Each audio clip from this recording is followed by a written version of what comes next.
Hello friends, good morning, good afternoon, good evening, good wherever you're watching me here now. My name is Ojola Michael, and like I said, you can call me Mike. Yeah, we are friends, so you can call me Mike.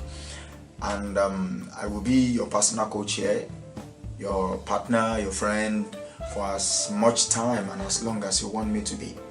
I've been talking on how I overcome insecurities for now. I believe you watched my first two videos of this series.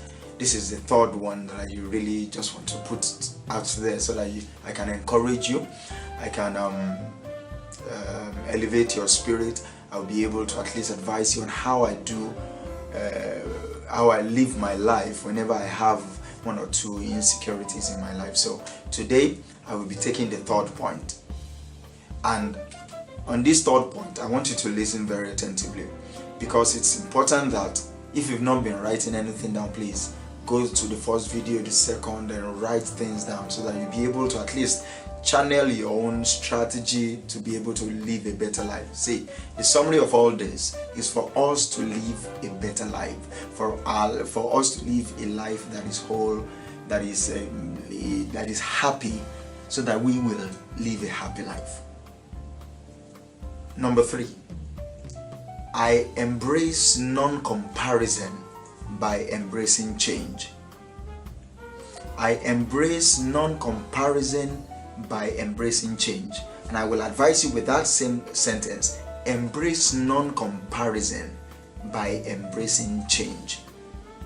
Theodore Roosevelt said something very pivotal as regards comparing yourself to others and all that I really want you to listen to. He said, comparison is the death of joy. Comparison is the death of joy. Do you feel sad in your life? Do you feel okay? Look at your life, especially negative comparison. Now, most times whenever you compare your life to others, whenever you see your life through the eyes of another person, most times you feel sad. And that's why I agree with Theodore here. Comparison is the death of joy. I believe there are ways you can use comparison to enhance your life. There are ways you can look at some people that are far lower than you and say, oh, thank God I'm not experiencing this, I'm not experiencing that. But looking at it putting it in perspective, you will discover that most times that you feel sad, it is when you compare your life with others. So basically, I want to advise you on how you can enhance your life by non-comparison and by embracing change. And number 1 out of all the points that I will share under this is self-awareness. Self-awareness. See, when you truly know who you are and all you're capable of, then comparison becomes a fool's game. Do you hear what I just said? You need to be self-aware. You need to know who you are.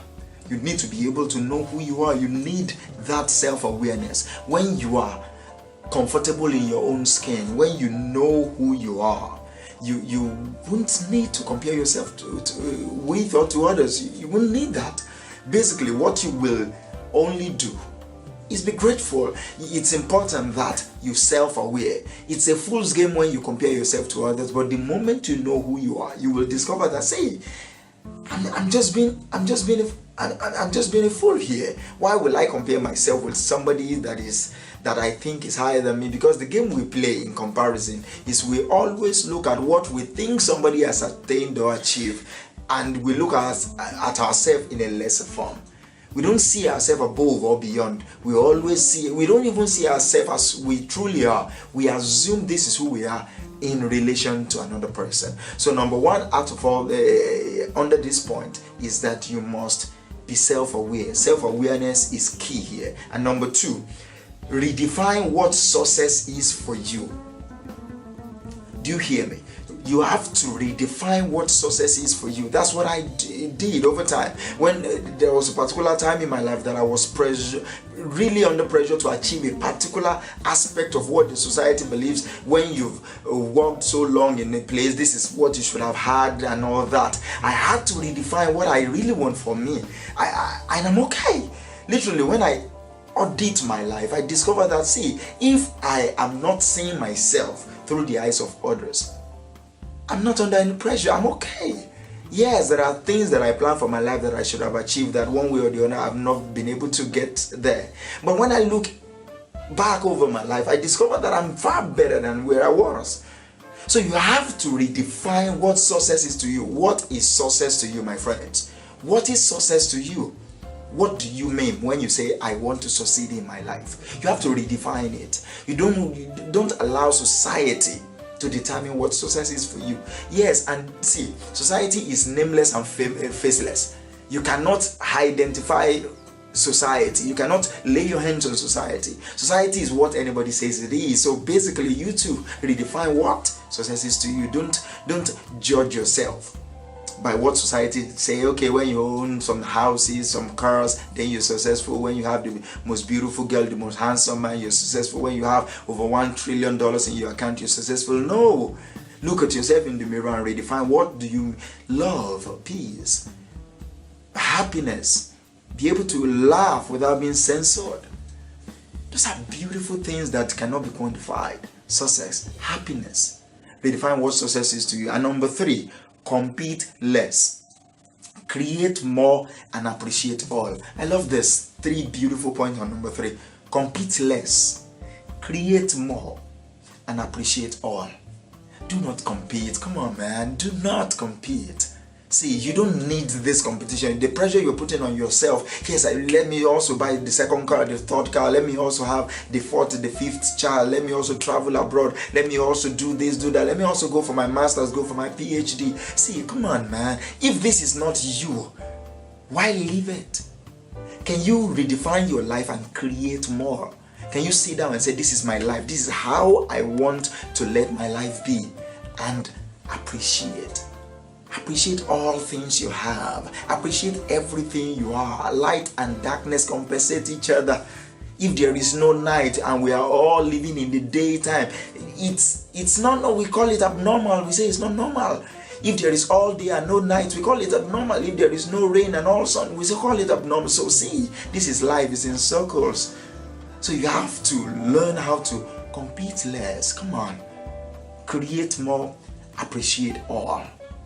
Okay? Number 4, be okay with your imperfections by embracing the concept of imperfection. Do you get what I just said? Be okay with your imperfections, because we are not meant to be perfect, and that is the beautiful concept of imperfection. Imperfection is there so that we'll know that, okay, hey, this is who we are. Perfection is not us. And it's even a myth. To me, perfection is a myth. It's not something that is attainable. When you say you're perfect, somebody will tell you how, they will show you where your standard has fallen. Go and meet the person called a genius. He or she might not even be able to tie their shoelaces. That's the beautiful thing about this. They might be good in math, they might be good in English, good in physics, chemistry, name it. Art, when they draw, you think this is heaven, but they might not even be able to cook. They might not be able to teach. They might not be able to talk. See, this is how life balances itself out. Embrace this concept of imperfection, and you will discover that, see, you're at peace. You discover that you are at peace. This is what is called embracing non-comparison. And finally, on this point, learn to love enough. And here I capitalize the word enough.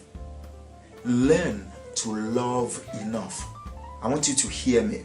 Learn to love enough. When you have reached that point of enough, learn to love it. Learn to love it. Let me read something for you here. To love is to stop comparing. I think Bernard Gasset said this. To love is to stop comparing. See, I will be a liar to tell you that most times when I have issues with my wife, it's not because she's bad, it's because I'm comparing her to a particular standard that I want. And that is it. It's the same. It's two-way street. When she has a problem with me, it's because there is a comparison in her head. That's how it is. When you have a problem with your brother, with your sister, it's because in your head you're comparing them with something, with someone, with a standard you want them to meet. Yes, there is a sphere for growth. There is an allowance for growth, for change, for life improvement. But when it is coming from the level of comparison, competition, you lose your joy, you lose your happiness, you lose your peace of mind. So today, as I end this particular point, this video, this number 3, embrace non-comparison by embracing change. Change your outlook on life. I love what Wayne Dyer said. When you change the way you look at things, the things you look at changes. My friend, thank you for connecting with me here. I'm coming with the 4th, the 5th, and maybe the 6th. I remain Michael, your friend.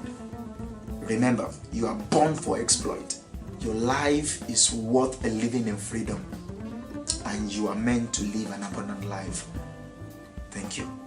Subscribe, comment, share with your friends.